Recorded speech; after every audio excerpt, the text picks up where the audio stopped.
Sziasztok, szinglik, szerelemkeresők, figyelem, tiétek a pálya. Ha a szíved még mindig társkereső üzemmódban van, akkor itt az idő a cigánykártyához fordulni. Vajon eljön-e az a hőn áhított herceg a fehér lovon, vagy csak meg kell nézned a Netflixen egy újabb romantikus filmet? Na nézzük! Na tehát. Jó. Igen, hát látszik, hogy várod. Nagyon várod a nagyőt, nagyon. De ebbe már bele vagy betegedve.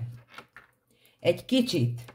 Nyitnod kéne érzelmileg, elengedni a félelmeidet, letenni a múltat, amit cipelsz, azt a batyukát, és már is jön a herceged. Ha szeretnél többet tudni, keresd bátran. Sziasztok!